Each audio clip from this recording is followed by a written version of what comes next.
بسم الله والصلاة والسلام على رسول الله وعلى آله وصحبه ومن والاه. اللهم إنا نسألك علما نافعا ورزقا طيبا وعملا متقبلا. Assalamu alaikum wa rahmatullahi wa barakatuh, and welcome back to our second episode on Surah Al-Ma'arij. In our previous session, we discussed the first 7 verses where a disbeliever challenged Prophet Muhammad alayhi salatu wasalam to bring forth the punishment. Allah affirmed that the punishment will certainly come for the disbelievers and there will be no one to save them from it. It will come on a day that lasts 50,000 years in length, a day that is inevitable and much closer than we realize. Today, we will continue with a description of that day and the hellfire. We begin with a vivid portrayal of that day, and I ask you to imagine this truly terrifying day. Truly try to visualize it in your head as we go through these verses. Verse 8 states, يَوْمَ تَكُونُ السَّمَاءُ كَالْمُهْلِ. On that day, the sky will be like molten brass. وَتَكُونُ الْجِبَالُ كَالْعِهْنِ. And the mountains will be like tufts of wool. وَلَا يَسْأَلُ حَمِيمٌ حَمِيمًا. Close friends, al-hamim is a close friend. Close friends will not ask about each other, though they will see each other. يُبَصَّرُونَهُمْ. Though they will see each other. Although on that day they will be able to see each other's conditions, the severity of that day will be so overwhelming that they will be too concerned and too preoccupied with their own fate to inquire about others. يَوَدُّ الْمُجْرِمُ لَوْ يَفْتَدِي مِنْ عَذَابِ يَوْمَئِذٍ بِبَنِيهِ. The wicked will wish to ransom themselves from the punishment on that day by their children, وَصَاحِبَتِهِ وَأَخِيهِ, and by their spouses and their siblings, وَفَصِيلَتِهِ الَّتِي تُؤْوِيهِ, and their kin or clan that sheltered them. On that day, the wicked of this dunya will regret all of their actions, knowing that the punishment is imminent. They will be willing to sacrifice anything and anyone to save themselves from it, even their own children, spouses, siblings, and kin. But Allah subhanahu wa ta'ala says, Kalla, no.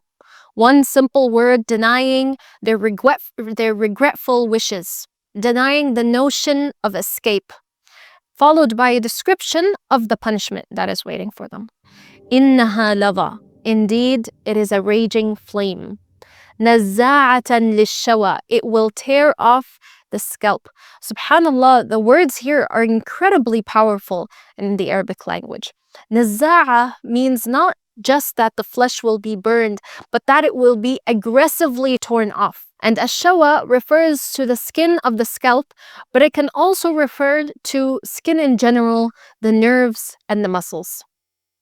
In these verses, the fire is described as if it has a will of its own, deliberately taking part in inflicting punishment on the guilty. تَدْعُو مَنْ أَدْبَرَ وَتَوَلَّى. It will call to it and it will claim those who turned their backs, those who turned away from Allah, the message and the truth. It will call those who turned away and those who جَمَعَ فَأَوْعَى وَجَمَعَ فَأَوْعَى, and those who amassed and hoarded their wealth. In the dunya, they turned their backs on the truth and were only concerned with themselves and their wealth. But on that day, they will be called again, this time by the raging fire, and they will not be able to turn it away. Finally, Allah describes human nature. إِنَّ الْإِنسَانَ خُلِقَ هَلُوعًا.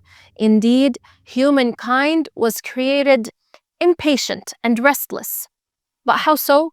إِذَا مَسَّهُ الشَّرُّ جَزُوعًا. When misfortune touches them, they are distressed and fretful. وَإِذَا مَسَّهُ الْخَيْرُ مَنُوعًا. And when good fortune touches them, they are stingy and tight-fisted. Subhanallah, this surah is making direct references to the environment in Mecca. But our society today is extremely and terrifyingly similar. Just like the elite of Quraysh controlled trade routes and amassed wealth through commerce and usury, while many people remained poor and deprived, today's global economy is marked by extreme wealth concentration, with a small percentage of individuals and corporations controlling vast financial resources. while billions struggle with poverty and limited access to basic needs. The Quraysh were known for unjust practices like usury and exploiting orphans and oppressing the needy.